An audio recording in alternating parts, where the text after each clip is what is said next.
Charles, I've been following your content for a long time now. Was recently suffering from panic attacks. I just wanted your opinion on medication. I'm now able to handle it when I feel one coming on without meds. Brad. Hey, that's awesome. Thanks again for that. I was wondering about your feelings about medication because I'm against taking it. I'd rather try to deal with my issues on my own. Yeah, I hear you. I guess a spiritual malaise. And if you really don't have a grasp or a handle on what's happening in your life, it could... Like, some things cause panic. But I couldn't diagnose or I couldn't tell you, but these things... I'm not a doctor, but they should have a cause. I mean, panic is no cause. That's why it's panic. I get that. You don't like have access to where it originates. Your gut could be the culprit also. Your thoughts. Don't listen to English in your head. Unless it's pushing you forward, if it's making you sick, turn it off. A lot of times there's a voice in your head that driving you to do something or even bothering you if you're trying to work. Your thoughts are bothering you, or they're trying to pull you away from something. You're like your brain, if your brain's not in check and it's not disciplined or trained, it's super chaos. It's going to bring you all different kinds of places, and if you're not aware of it, you just think it's you. But you do have power to quiet your mind because you have to. We all have anxieties.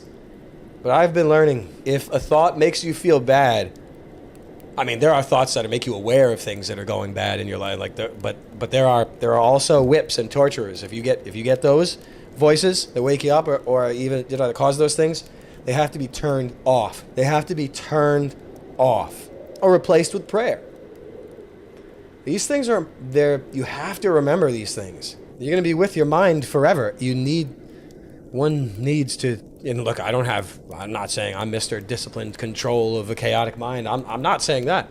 It's a struggle for anyone who's not an idiot. It's a struggle for good people, let me just put it that way. But if you're good and nice, it means you're extra crippled. I stay away from coffee and caffeine. I just try to establish a more forward, positive way of thinking. It's hard, but I understand what you're saying. Good.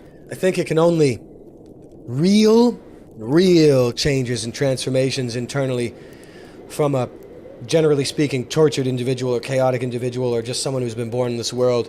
I will put forth that you cannot do it on your own. And you absolutely, because I know you're dealing with a mind that's powerful. I'm saying you absolutely, I would just put forth that it has to be offloaded or processed through God or the Lord or whatever you want to say. And only when one is truly exhausted to the point of desperation, when you're hitting a wall of you know that you're better than this, but if you hit a wall and you struggle with resistance internally from maybe an anxiety generator, I don't know if it's brain or stomach, you know you're possessed when you're aware of these perfect paths, but you cannot plow through them because one's body and mind is literally possessed by demons, and these demons will cause you pain if you try to correct yourself. I would put that forth. Who knows what's causing these things? Is it medical? Was it abuse? Was it just bad experiences as a child? I mean, you could go on about this forever, but the brain and the mind, it's influenced and it's molded. But if there is free will and there is a God, then those are used in tandem or not at all. It requires relationship with creation. It requires a dialogue that you can't only have with yourself. And if you're not desperate and you haven't been drained, then you will never ask for help outside of yourself or deeper within yourself. You'll just whip yourself, or you'll medicate yourself, or you'll just go crazy, whatever. What ails this world is so big. What attacks everybody from every angle is so vast. You cannot do it alone. When you have a thought that creates panic, cannot be your voice. The best thing I heard from Prince is that he said fear is not a natural state of man. And fear was implanted into this world and into us by the devil or demons or something. Fear is not a natural state of mind. That should tell you everything you need to know about everything. You understand? It's a hard pill because you still feel it, even if you know. You still feel it. Fear means your mind was colonized. Ooh, that's so good. There's a colony of all different kinds of perverts and demons living inside of everybody. Why do you think the youth is so hypersexual? This is a religious, spiritual war. Principalities go beyond what you're familiar with. Do you know what a power is? Do you know what a principality is? How are you going to understand this sort of warfare? And I'm not telling you I know everything. I don't know anything. The only reason why I say that I know anything is because I know that I don't. It's the only sign of wisdom at all, when you're like, oh my God, I literally don't know anything at all. That's the first and only sign of wisdom that you can have in this world. You had brought up in a previous video the idea that most spirituality speaks of dissipation into a oneness, and you steered away and pointed more to prayer than meditation. Please speak more on this. Well, that says it right there. Dissipation and oneness and pieces of this and that. It just feels like, I don't know, you feel like a freaking commie. You feel like an insect colony.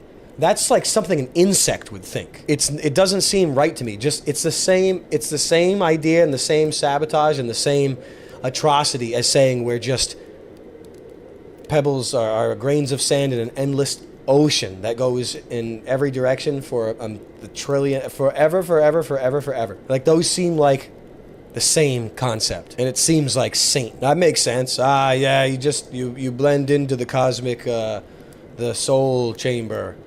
And I mean, hell, I hope not. I hope this isn't a soul recycler or a soul prison. That doesn't sound very good, but no matter what, spiritual preparation is fortification against those thoughts that will drag you to hell at the moment of your death. Do you understand me? These thoughts of fear or of oneness or of melting into nothing and your consciousness just wiped out, those are like millstone thoughts that will drag you back to this world. It requires a spiritual preparation. And look, I'm not Mr. Spiritually Prepared. I don't fast as often as I need to, or what else do I say? Fasting and prayer and meditation is required. It's the absolute basics of spiritual development. I never said I was advanced in anything at all, but I would just say I'm trying. I try, and you'll know when I get better. You'll very much know it, because I've been at a similar level for many years now.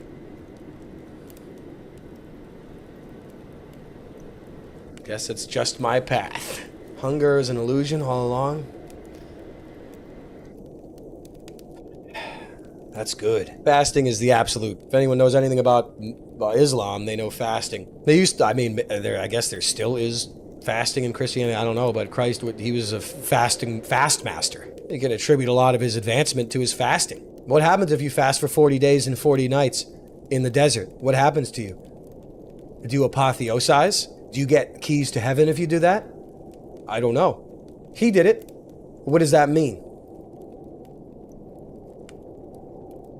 I don't know. Suffering brings God close. Feeling God, because there's nothing else you can turn to when you're deeply suffering. Asceticism? I don't know. Is that asceticism, or is that a requirement for a spiritual apotheosis or leveling up? Your view is interesting and changes how I view anxiety. It's a foreign dark force trying to live in your head. Yeah, I got it. But it can be exorcised. It requires an exorcism. It will tell you everything that you need to hear to blame it all on yourself and to look to pharmaceuticals in order to medicate. It'll tell you all you need to hear in English. It always tells you in English, doesn't it? It's not just a knowing. It always comes to you in English. That was a very staggering concept. It's important to see it properly. How can you fight that which you cannot name? Now you know why the same grifters always bitch about the same names that are, responsible for all the doom in this world. But the people that are doing this, you don't know their names. You think their names would be out there? You think they'd be willing to be in a position to have a finger pointed at them by any screw that knows their name. No, they don't. You don't know their names. Are you kidding me? Depravity on earth back then was so much worse than you could ever imagine in Abraham's time. It's still the same now, though. It's still the same. It's exactly the same. You just don't see it. But the perpetration still continues, just as gore-filled. You know, I think things are just as brutal. It's just the name, the institution.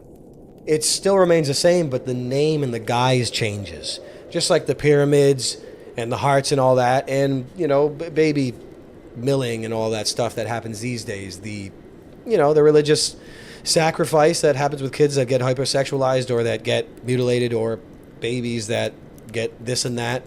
That's a religious institution of sacrifice. It's the same thing as the golden calf back in the Nimrod days.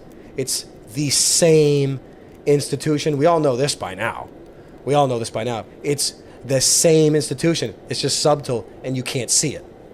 But people still get this, even more get meat ground up. Even more than back then. I would say it's worse now. Or at least the same. It's probably identical. Thoughts on Jung? Reading the Red Book at the moment and have read a handful of his others. I really enjoy his insights, but I've heard criticisms that his works are demonic. Not sure how to feel about this. I don't know. All the Jung stuff seems kind of decent. Being hell-bent on confronting or neutralizing the internal possession or the original sin of the shadow self, as opposed to stomping and erasing or annihilating something else. And look, I'm not a Jung philosopher. I don't know. I haven't read any of this stuff. So this is all just guessing. Coming to terms with it. But I know we've railed against that in the past too, like having an evil side. Like it's not what I'm saying. What I'm saying is coming to terms that there are just things built inside. There's built-in sabotage that he was hell-bent on defusing. That's the way I feel about his stuff. I think the only thing that means anything is transmutation. That anxiety that you have, that everybody has. I know there's a way to transmute it into fuel. Just there are strong, intelligent, powerful, hypothetically, strong, more intelligent than you, voices that can push you off from that understandment. The shadow self, the inner self, could be just the pain of being separated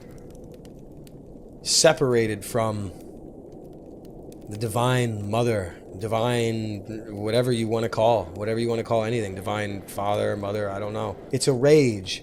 You know how babies rage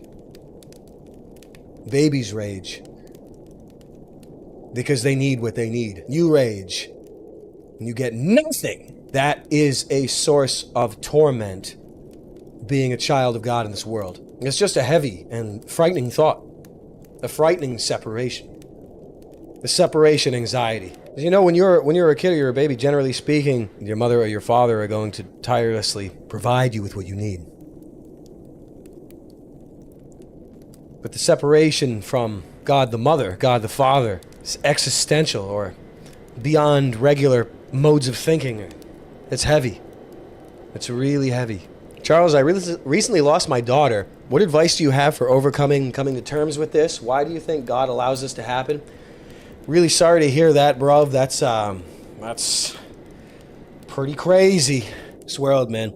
I don't know. I think about that a lot, though. I think about that quite a bit. I don't presume to understand the thoughts of divinity. How can it be explained? How is it that this captivity lasts forever? He came to set his captives free, but we are captive, and we are not free. We are free in ourselves. We're free to think, and we're free to amplify our prayers. I understand that. But in terms of freedom, in terms of panopticon, in terms of prison, this world is completely locked down torture machine. We're all pretty aware of that, and I don't presume to answer for divinity or for anything at all. I think suffering, that level of suffering is beyond comprehension. And I couldn't tell you why. Why is there? It's just I wouldn't be taking umbrage with it if there wasn't a machine that steals destiny and that robs life To be in a world like that is it's really shocking if you're empathetic, or if you're sort of in tune with the sanctity of life. This is definitely the crucible. I couldn't tell you why. A lot of indicators seem like it's because the world is within Satan's sphere of influence. The material realm, the third dimension. Clearly he has power over the ninth configuration. By what means, I could not say. I don't have any crazy... I don't have soothing wisdom when it comes to extreme grief, because I haven't come to terms with this separation. A complete separation from divinity, with no hope in this world. There's faith, but hope doesn't protect children from being initiated into certain lifestyles, let me just put it that way, and then having their destiny robbed from them, and having whatever percentage of their soul being homunculized. In a world like that, those thoughts are frightening, of how children of the highest God, the God of all creation, being separated so much and allowed to be tormented by devils and unmen. It's just a really, really frightening and painful question. It has been remarked thousands of times that Christ died under torture.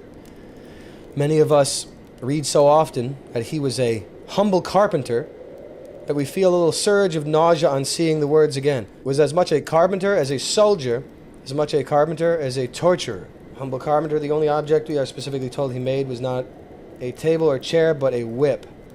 And if Christ knew not only the pain of torture, but the pain of being a torturer, as it seems certain to me that he did, then the dark figure is also capable of being a heroic and even a holy figure. All right. I can understand a little bit. Christ and God, I don't know, I don't like the word God, but what I'm saying is the harrowing of hell and just creation itself indicates to me that Satan is not in charge of hell. Satan is a prisoner. And if the harrowing of hell, it being what it is, indicates that Christ rules hell as well. So I know what you're saying. Satan doesn't even rule hell. I don't know. It's just such a painful, hard thing. It's just... Why does God allow innocent...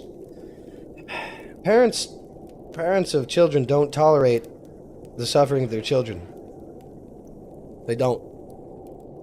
I don't know what that means.